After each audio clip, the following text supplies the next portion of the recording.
Nós estamos recebendo aqui a Larissa Garcia, que é psicóloga, para falar sobre os efeitos dessa pandemia e as consequências aí para as crianças, esse isolamento.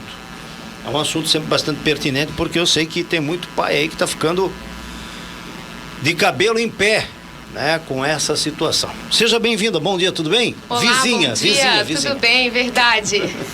Já esteve aqui outras vezes, né? Acho que foi umas outras 2 vezes.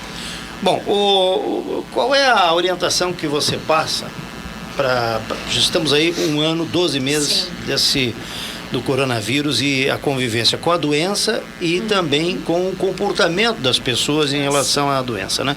E principalmente as crianças.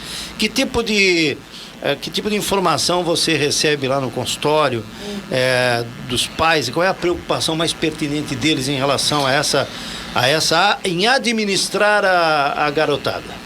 Então, eu tenho visto bastante dificuldade, né, dos pais em lidar com essa questão do isolamento social das crianças em casa. As crianças, elas chegam até o consultório muito ansiosas, alteração do sono, alteração do apetite, estresse, um estresse tóxico realmente, e os pais não sabem como lidar com essas situações, porque na maior parte do tempo esse comportamento ele é novo, né, gerado por esse estressor que é a pandemia, e também porque a escola, que é o segundo microsistema mais importante para a infância e servia como socializador, que servia como um amparo mesmo, um local onde a criança se sentia cuidada e amparada, que muitas vezes não tem esse suporte em casa, acabava dando esse suporte para a criança, então ela perde esse meio de socialização, né? Esse porto seguro que ela tinha. E em casa tem também a restrição, né? A restrição social, de isolamento. Então os pais ficam um pouco perdidos em relação ao que fazer diante dessas alterações do sono, do apetite, como reagir, o que dizer às crianças diante dessa situação de tanta instabilidade. Essas são as perguntas mais frequentes que eu recebo, né? O que eu faço, né? Meu filho está muito agitado, meu filho está muito ansioso, ele está com dificuldade para dormir, ele tem medo, os medos, né, de afastamento dos pais. Então a gente percebe que as crianças agora, elas buscam ficar mais próximas dos pais, elas têm uma dependência emocional e também de ficar próximas fisicamente aos pais, de quererem que os pais estejam ali com elas. Era o momento em que elas estavam antes na escola, né, amparada com os amigos, então agora elas têm essa necessidade vinda da família. E muitas vezes a família não consegue dar esse suporte, né, tão bem programado como tinha na escola, que com rotina, com essa estrutura toda, sem tanto estresse, porque querendo ou não a pandemia também gera todo esse estresse para os pais, que é o que respinga nos filhos, muitas vezes, essa instabilidade, essas incertezas. Então é um trabalho que eu faço em equipe também, porque muita do respingo, né, que vai para os pais, né, dos pais para os filhos. Vou contar um pouco da minha experiência com 2 filhas, né, que ficaram um ano inteiro dentro de casa, né? Eu tenho 2 situações para falar sobre isso. Primeiro, por mais que se tentou criar alguma dinâmica para que as crianças pudessem se ocupar, eu acho que muitos pais vão se identificar comigo. Diante de uma realidade onde a criança não podia, isso no ano passado, nem sair de casa, onde você tinha um parque que estava fechado, um parque não podia, você estava lá cheio de fitas zebradas, você não podia ir para o parque, você não podia ir para um gramado. Eu cheguei um dado dia a levar minhas filhas num local lá no interior de Guabiruba, na planície alta, um local bem, né, lá para cima, lá próximo da entrada do parque, lá, para soltá-las um pouco, né, para poderem andar um pouco. Só que eu senti que criou-se um movimento de estresse. Por quê? Televisão, aí você tem, por mais que você tenha esses canais infantis, mas assim não é a mesma coisa. E uma coisa que eu achei, na minha opinião, eu achei um tremendo do engodo, que são as tais das aulas remotas. Porque a escola passava por WhatsApp algumas atividades, mas eu sentia que aquilo lá, os próprios professores não se sentiam que lá fazia parte do próprio aprendizado, né? E outro ponto, isso que eu queria abordar contigo, a questão de adaptação. A minha filha menor, ela está indo na aula uma vez uma semana sim, uma semana não. Então, quando a criança está se adaptando na sexta-feira, ela fica uma semana fora. Exato. E isso dá um problema tremendo de adaptação, porque, enfim, a criança, quando está se adaptando àquela rotina de escola, vai ficar uma semana em casa. Exatamente. Então, uma das primeiras coisas que a gente viu que surtiram, inclusive, esse efeito estressor, principalmente nas crianças dos 2 aos 5 anos, até nos primeiros 1000 dias ali, que são realmente a primeira infância, a gente vê que a elaboração de uma rotina, a retirada dessa rotina prejudicou muito, né, o desenvolvimento. As crianças, elas, do contrário do que a gente pensa, elas se sentem muito bem, elas se sentem estáveis, auxilia muito na ansiedade delas, ter uma rotina, saber o que esperam dela, saber o que elas vão ter para fazer, e com certeza toda essa nova dinâmica escolar, que ainda está em análise, né? A gente ainda não sabe quais que vão ser o desenvolvimento dessas crianças diante dessa nova realidade que a gente está tendo que ver, mas o que tu falasse é bem coerente, né? Eu chego no consultório e os pais relatam isso mesmo, né? Que as crianças estão com dificuldade de adaptação, então cada semana de 15 em 15 dias é aquele choro constante, ou a criança quer muito ir para a escola e não quer ficar em casa, né? Porque tem aquela vontade de ter os amigos, ou a criança ela não quer realmente ir para a escola porque volta novamente o período de adaptação. Que a adaptação já é um momento complicado, em que vai indo aos poucos, normalmente no início da aula, principalmente com os pequenos e na primeira infância, ficam algumas horas, vai sendo uma coisa gradativa, então não teve mais como ser gradativo, porque é uma semana sim e uma não de atendimento. E com certeza essa mudança de rotina, ela acaba interferindo no aprendizado e no desenvolvimento das crianças, também no emocional delas, né? Porque tira realmente essa rotina que elas têm. Então o indicado seria tentar manter uma rotina também em casa, né? Tentar manter uma rotina, um horário de alimentação, um horário para a criança tomar esse banho antes, o momento do banho, do desligamento, antes de dormir, a retirada das telas alguma hora antes. Então, dos 2 aos 5 anos, a recomendação é apenas 1 hora das telas, como tu citou, que elas são muito excitatórias.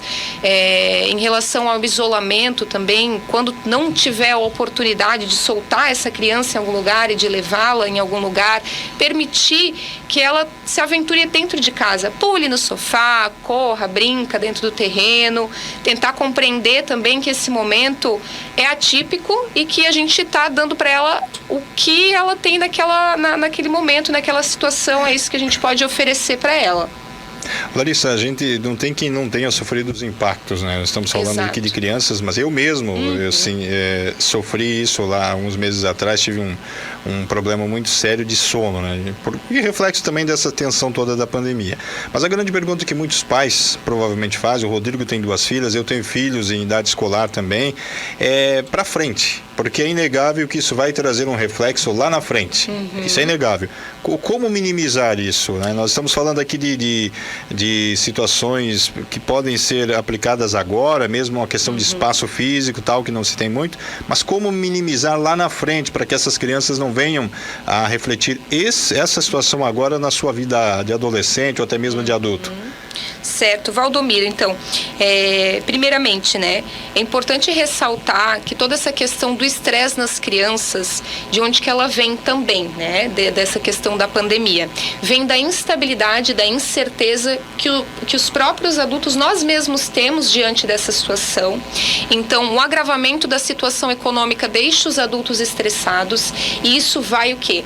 Vai para casa, né, que é o primeiro microsistema da criança, e ela acaba sentindo muito isso. Na primeira infância ela sente em forma de estresse, e depois, quando até os 10 anos, ela consegue já ouvir as discussões. A gente tem dados, inclusive, de que a violência doméstica aumentou em até 20% dentro desse período de isolamento, ou seja, isso é um agravante diante do emocional dessa criança, né? Era um momento que ela não estava presenciando, não tinham tantos estressores, os adultos poderiam estar mais calmos. Então agora, com a possibilidade do desemprego, a falta de rotina, com certeza. Então a perda do sono é apenas um dos fatores que a gente vê que acabam ocasionados pela pandemia, né? A primeira questão que a gente vê é dessa dependência excessiva dos pais. Então, a gente vê depois, a longo prazo, que há uma desatenção. Isso a gente já está conseguindo identificar, que existe essa desatenção nos estudos da criança. As crianças estão mais desatentas. Uma preocupação constante com esse futuro muito instável, né?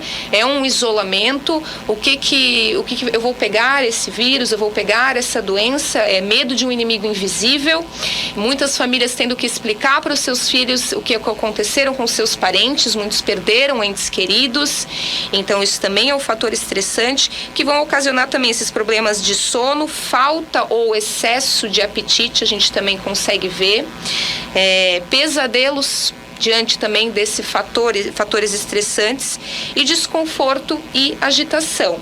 A longo prazo, a gente consegue ver que tem sim prejuízos cognitivos e motores, porque essa criança acabou perdendo um ano de estímulo, de incentivo dentro da escola, acabou ficando dentro de casa, e dentro de casa ela não tem aquele estímulo como ela tem na escola, ela não tem a socialização com outras crianças. O aprendizado, como o amigo aqui falou, que também tem 2 filhas e percebe, é muito diferente esse aprendizado remoto do que um aprendizado em que tu estás na escola, tu estás com os teus colegas, tu tem a socialização, tu vê que os teus colegas também têm dúvidas em relação àqueles assuntos, então tu se encaixa, ali é o teu segundo microsistema. Sem contar que muitas das crianças se alimentam na escola, tá? É importante ressaltar também. Então, toda essa instabilidade, todo esse estresse, todo esse medo do invisível, e ainda alguns com essa questão da alimentação em falta, né? Então, os fatores que a gente consegue ver, realmente a gente consegue analisar que existe esse prejuízo funcional na criança de desenvolvimento, né? A criança acaba tendo, inclusive, muitos retrocessos. Crianças que não usavam mais chupeta, querem retomar a usar chupeta. Crianças que já não choravam, não dormiam mais com os pais, elas querem mais a presença, querem retomar. Então, a gente vê alguns comportamentos que acabam retrocedendo e uma dificuldade maior nesse desenvolvimento intelectual e cognitivo. E o mais importante disso, e o mais grave, não sei se o mais grave, mas é a questão que não pegou no caso das minhas filhas, mas eu acho que muita gente vai se encaixar no que eu estou falando, que é quem está em processo de alfabetização. Primeira série, principalmente, está iniciando a alfabetização. Você teve esse processo retirado e agora você volta tendo que tirar o atraso, literalmente, tirar o atraso e correr, e para que a criança depois não sinta isso, né? Esse excesso de informações, ficou um ano, e a alfabetização é talvez o mais importante processo na escola, né? Sim, verdade, né? A gente acabou observando que até para os professores foi um processo pego de surpresa, né? Para todos, claro, mas com essa adaptação do ter que fazer vídeos, gerar conteúdo online, né? Pessoas que estavam acostumadas ao dia a dia, né? A uma prática diferenciada, então tiveram que se adaptar também. E a alfabetização, com certeza, é crucial, acaba dificultando, né? Fazendo com que ela aconteça mais devagar, mais tardiamente, como eu ressaltei anteriormente. São prejuízos funcionais, né? Que acabam acontecendo a longo prazo com esse isolamento e a falta de socialização com os amigos. Muito bem, agradeço aqui a presença da Larissa Garcia, psicóloga, que trouxe alguma coisa a respeito desse momento. Certamente ela vai voltar aqui para analisar o pós-pandemia, né? E as consequências também, enfim, tudo é um aprendizado. Obrigado, Larissa, uma ótima semana para você. Obrigada, uma ótima semana para vocês também.